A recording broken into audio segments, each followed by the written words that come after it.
Belarus is one of the most critical actors in the war between Ukraine and Russia. While Lukashenko is afraid of confronting Ukraine and getting involved in the war, he is also afraid of conflicting with Putin. This situation divides the Belarusian army and the Belarusian people into two, especially the Belarusian fighters fighting against the Russians in the Ukrainian army. And the rebel anti-war groups in Belarus are taking action against the policies of both Putin and Lukashenko. While this undermines Lukashenko's authority, it also worries Putin. Belarus has an important place in Putin's plans, but Lukashenko's latest move could upset Putin's plans. A blow came from Belarus to the Russian leader Vladimir Putin, who destroyed his image of the strongman, the pillar of his 20-year rule with the Ukraine war. After a year of Russia's war against all of Ukraine, there is no sign that the conflict will end anytime soon.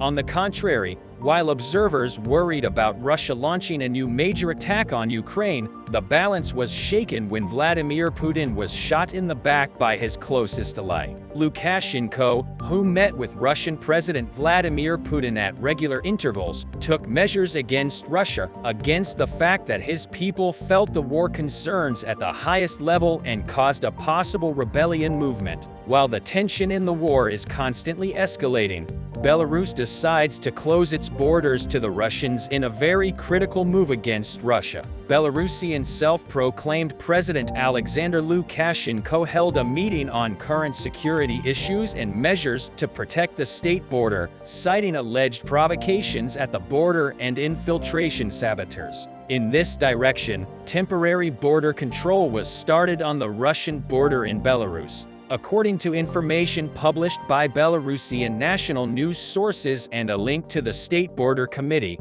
Belarus has launched temporary controls on the border of the Russian Federation. Correspondents on the helpline of the State Border Committee were told that border control would be implemented at all main entrances from Russia. The organization of these events is connected with the implementation of the ratification agreement between Russia and Belarus on mutual recognition of visas. Currently, control is carried out in 6 main directions and concerns only entry into the territory of Belarus. The representative of the State Border Committee stated that the introduction of border control is a temporary measure but has not yet determined exactly when it will be completed. The introduced control will be valid until further notice. Temporary border control was initiated between Belarus and Russia and checkpoints were established. Queues are reported at the border, especially on the M1 highway. The Russians are most thoroughly controlled. At the same time, everyone is unloaded from their cars and searched in detail, and their documents are recorded. As it is known, Lukashenko kept away from the direct participation of Belarus in the war from the beginning. However, step by step, Russia's efforts to draw them into the war and taking more sides in Ukraine left them alone with the fear of escalating public anger towards Lukashenko. The invasion of Russia was never considered a positive development for Belarus, which shares a border of about 1,000 kilometers with Ukraine and has many citizens with family or personal ties there. But while Lukashenko agreed to deploy some of Russia's tactical nuclear weapons in his country, he viewed the move as a protection against what he described as NATO's aggressive plans and Western conspiracies against his government. The deployment of Russian tactical nuclear weapons in Belarus was a major move towards escalation of the war in Ukraine. We can say that Lukashenko, who was worried about the expansion of the war against Ukraine towards its own borders and even inside, took a step back. After all, Belarus, few tactical nuclear weapons are of little military importance. After all, Russia has similar weapons in the Kaliningrad enclave. This is a new attempt to intimidate Ukraine and especially the West, and further escalate the conflict. In a nutshell, a return to habits from the worst days of the Cold War. But then the Soviet Union, which Putin wanted to revive today, was not only making nuclear threats, but also invading the states they wanted to control. However, events continue to develop in the opposite direction. Putin's biggest problem is that if he uses nuclear weapons, the West will respond on the basis of reciprocity. Therefore, the probability of using nuclear weapons in Europe is very low, at least under the current circumstances, where the Russian army is somehow still in Ukraine. Experts say that if Ukrainian troops advance into Crimea, the risk of Russia using nuclear weapons will increase significantly. But since the Russian president started his clumsy war more than 13 months ago, he continues to help the Western public. Kiev, which is not very accustomed to the logic of the Cold War, to Kiev, thus staying calm, ensuring coordination among the allies and providing prudent responses will be the only response to prevent the Russian strategy, which is relying on the specter of nuclear holocaust from giving Moscow victories it would not normally achieve with its exhausted army on the battlefield. On the other hand, new problems arise for Russia, where the dark clouds never go over. Accidents on the Russian railways caused local disruptions in the movement of military trains. This led to increased pressure on Russia's internal security forces. Most likely, Russia will not be able to fully protect its railways from repeated attacks. The recent increase in Russian rail accidents in areas bordering Ukraine attributed to sabotage by unknown actors almost certainly caused short-term local disruptions to Russian military rail movements. These events were noted to increase the pressure on Russia's internal security forces. Although the rail brigades quickly restored rail service, considering the point reached in the war, the chaos and heavy losses that the Russian leader dragged his country into became intolerable for the Kremlin, and it started to pose a big problem. Russia's reputation was shaken. The missiles were spawned from a low altitude that radars cannot detect at 2.5 times the speed of sound, challenging the 94 seconds that the Russian defense system can respond. This is an embarrassment for President Vladimir Putin, his commanders, and for Russia. As of now, Ukraine's high-tech three-man team is receiving coordinates and information for Russia. From now on, Russia's job is much more difficult. When we think about Ukraine's self-confidence, the support of the West and the USA, and the upcoming big Ukrainian offensive, it looks like there will be much more difficult days for Russia as a result. Russia's attack on Ukraine has united the West, and now more states need to get on board. This war was not only limited to Ukraine, but also changed the security perception of the whole world. The only way to have a strong, free, and developed Ukraine is the defeat of Russia. We can say that the fact that other countries which are concerned about Russian aggression and have taken sides with the principle of neutrality until now have shown us how far the Ukraine war has reached. Ukraine's survival, Putin's defeat. This view prevails throughout the West, but one last push is needed. We are just at the beginning of a difficult process, and no one, not even the most hopeful optimist, can see a ray of light in favor of Russia at the end of the tunnel. However, thanks to the heroic resistance of the Ukrainian people to Russian aggression, we have the most important thing, the tunnel itself. We know that no matter what Putin does, he will not be able to restore the Russian Empire. Yes, the war will still go on. A brutal, long, terrible, unrelenting war. Ukraine's war of independence. A war that they won't stop until the end. After all, an empire for Russia, that seems entirely unlikely. A lot of new developments happened in the Luhansk region. Here the situation is very complicated. Both parties are conducting offensive actions because both are trying to impose their own rules of the game. Russian Secretary of the General Council claimed that for them, Crimea is the most challenging segment of the front line because here the Ukrainians continuously attempt to break through Russian defensive lines. For these reasons, the Russians deployed a lot of their elite airborne units to this region.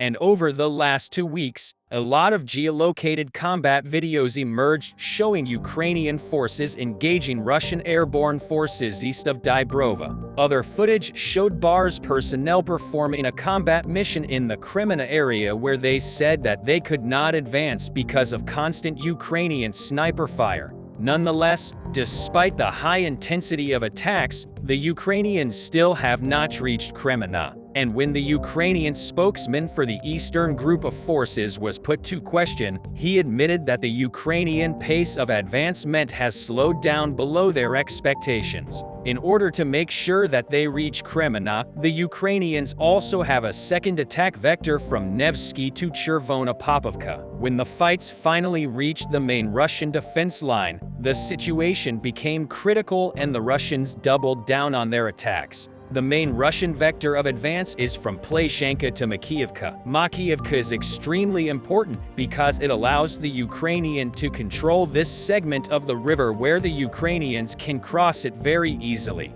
The river here is extremely narrow and shallow. In many places it is less than 10 meters wide, and because there are so many places where they can cross it, keeping it under fire control is impossible. And the Ukrainians can immediately attack Russian positions in the vicinity of Chervona Popovka. But if the Russians take Makiivka, this segment will shrink tremendously and significantly undermine the Ukrainian offensive operation. However, so far, the Russians have failed to achieve any progress here. This forced the Russians to double down on their second vector of attack, which is from Kreminna towards Polivka and turn. The goal here is basically the same because by establishing control over these two villages, the Russians will close the hole from the south. However, this is exactly what the Russians have done 3 or 4 times in autumn and completely failed. Even when the Russians successfully captured these villages, they failed to hold them and expand control because they put themselves in a very vulnerable position as they were exposed from 2 sides. The Ukrainians leveraged it, opened fire from another bank of the river to fix Russian troops and then crushed them from the flanks. Some Russian analysts claim that this time the outcome should be different because after Soldier fell, the Russians are now applying a lot of pressure to the Siversk defense line. And this can indeed play a role because Siversk is the main logistics hub that supplies the Crimean offensive operation. So if the Russians collapse the front line around Siversk, the Ukrainians will not be able to maintain the intensity of their attacks as described earlier, when the Russians cannot even move in the forest. But so far, Siversk quotes Russian sources recently claimed that they breached the Ukrainian defense line here by establishing control over the village, Sako and Vanzeti. But this is just the area with 5 houses and bushes in the lowlands while the Ukrainians are still controlling the hills. If the Russians continue overestimating their advance and miss the timing, their assault units may be destroyed before they advance from the south. But the Ukrainians are not passively waiting. They have reportedly doubled down on their attacks in the forest and developed a new tactic using HIMARS. The most difficult job is establishing control over the entrenched positions and fortifications. Regular artillery is not precise and there is not enough of it to compensate for the inaccuracy. That is why the Ukrainians started striking these fortifications with HIMARS rockets. Their precision allows the Ukrainians to destroy the main fortification with 1 shot and then assault and take control of the position. If this tactic reinvigorates Ukrainian advances, then the Russian assault units will likely be withdrawn to help defend Kreminna instead of assaulting Yakovlevka. But at this point, it looks like the Russians are preparing to once again try to reach the Yarabes River because the LPR authorities are planning to shut down mobile internet in the region. The reason why they are doing it is likely because they will be relocating their tanks from Rubizhne and they want to minimize the risk of leaks because it can lead to the destruction of the whole convoy. Russia's tanks were once viewed as formidable threats, but since the beginning of the Ukraine war, the Russian army has lost almost half of its tank and artillery fleet, indispensable for land attacks. Tanks continue to play an active role in the Ukrainian war because when the job is on land, there is not yet a vehicle that can fully fulfill the function of the tank. There is no doubt that tanks are needed more in the days when fierce fighting continues on the front lines. However, the news that the Ukrainian armed forces destroyed Russian tanks is frequently on the agenda. The morale of the Russian forces shaken by the tank losses is almost dying with their tanks. War is a test of will and logistics. What if the Russian army is deprived of both? Let's take a look at the tank losses in the Russian army and the disintegration of the army. When the Ukrainian White Wolves special forces destroyed 10 Russian tanks in one night in a finishing blow,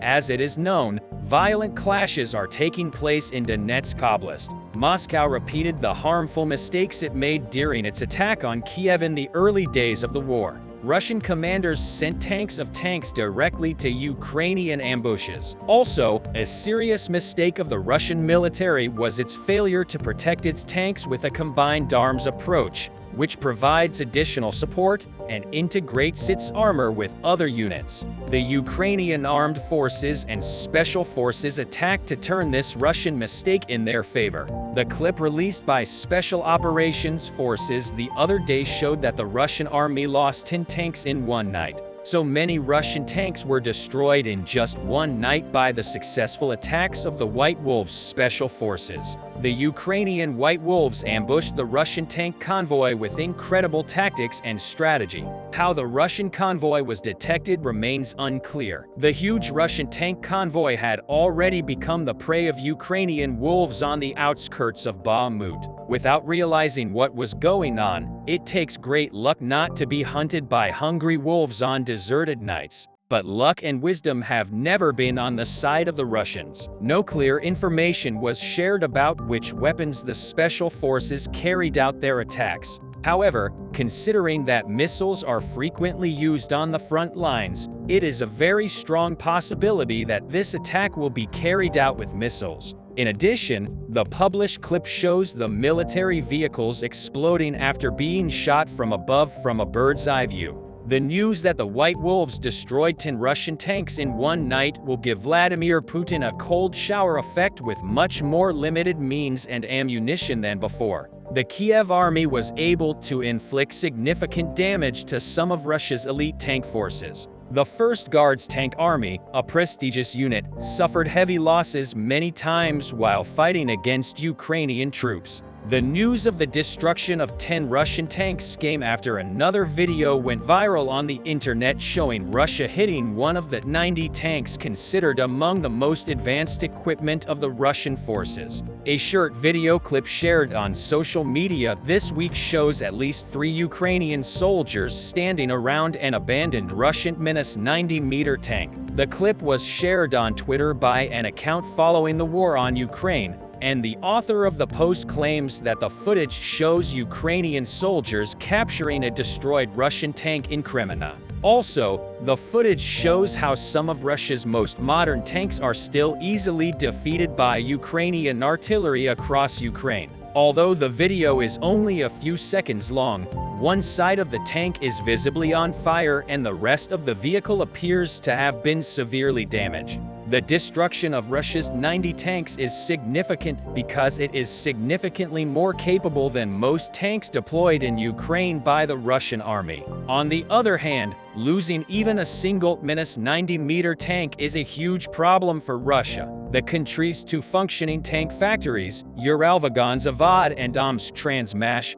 are even struggling to produce 20 Nut-90 and T-72B3 tanks per month. Russia's meager tank production capacity also means that the 2 factories have had to devote valuable time and resources to refurbishing and upgrading old T-72 tanks that have been in storage for decades. Russia is also digging deep into its old stocks. It even deploys T-80 and T-62 tanks to factories, replace up to 50 tanks per month. This means that Russian forces have access to less than 100 tanks per month, and most of them cannot withstand the shelling of Western anti-tank weapons used by the Ukrainian side. At the same time, Russia and Ukraine are depleting their ammunition stockpiles at an astonishing rate in the war, putting pressure on arms manufacturers around the world to meet demand and forcing Moscow to turn to its allies like Iran to supplement supply. The fact is that Russia has a limited number of obsolete tanks, which means that the Kremlin's ability to equip its troops in Ukraine is weakening with each passing month. When the war began, Russia had approximately 2,500 Tesla 90, T-80 and T-72 tanks in stock. After a year of war in Ukraine, Russia has lost more than half of its tanks. If the war continues, Russia will not only lose its initial tanks at the same time, domestic production and renewal may not meet the demand of Russian soldiers. This means that in the coming months, Russia will have to reassess the situation. Having lost its tanks, Russia could sit at the negotiating table, open more domestic production facilities, or reach out to Kremlin allies and request tanks. We will wait and see the clear steps Russia will take against tank losses. As it is known, the loss of soldiers and equipment on the front lines of the Russian army is increasing day by day. Those who are uncomfortable with this situation are bombarding Putin with criticism. Former Russian commander Strelkov Igor Ivanovich, also known as Igor Girkin, listed 12 points that Russian forces are guaranteed to lose the war in Ukraine. Girkin has been vocally critical of Russian President Vladimir Putin's war in Ukraine and has long condemned the performance of Russian troops since the invasion began in February 2022. In his latest predictions and assessments on the war, Girkin outlined the failures of Russian forces to gain control of Ukrainian territory and suggested how troops should act to make gains in the Eastern European country. Girkin said that showing Kiev's allies Russia's readiness to negotiate war would escalate the conflict by showing the weakness and uncertainty of the elites in the Russian Federation. He also stated that it would cause more intervention from the West. Girkin did not hesitate to criticize the Russian Defense Ministry and wrote that our old cadres, which have proven themselves for decades, are the key to our military defeat.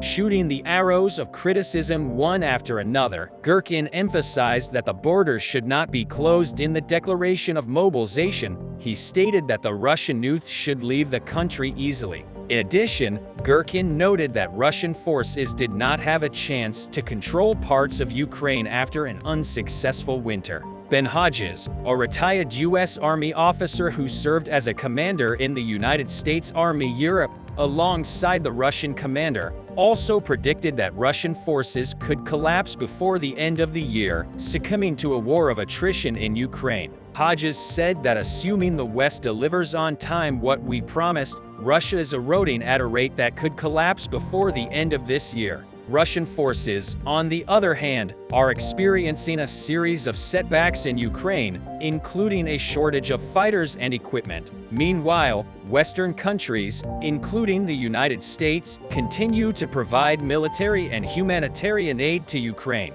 These aids assisted the troops with resistance during Russia's attempts to advance. Currently, Ukraine is waiting for a wave of advanced Western tanks, including German-made Leopards and British Challenger 2 tanks. These modern systems are better equipped than those that have hitherto largely dominated the battlefield. The war between Ukrainian and Russian forces has spread to major Ukrainian cities, including Kiev, Odessa and Kherson, since the beginning of the war, and the end of the war is not in sight. Most recently, Bakhmut, located on the country's Donetsk region, has been the scene of months of clashes between Russian and paramilitary forces against Ukrainian troops. The current situation in Bakhmut particularly symbolizes this fact. Looking at the numbers makes it clear to take the city, the Russian leadership unwisely sends battalions in frontal attacks. The troops are quickly hit. If they lose a battalion, they have to buy new ones every day. But from where? In other words, other parts of the facade are being thinned. To classify the geographical region we are talking about, the front section in Bakhmut is 20 kilometers long, but the entire front from Kherson to Kharkiv is more than 1,000 kilometers long. The stubborn offensive of the Russian troops is no longer valid. The prospects of Putin and his army winning this war, watching helplessly as their tanks die, are open to debate. However, it is a known fact that the war is a test of will and logistics. Russian forces are in trouble with logistics and supply problems. The key question here is how long can the weak-willed and ammunition-strapped Russian forces last?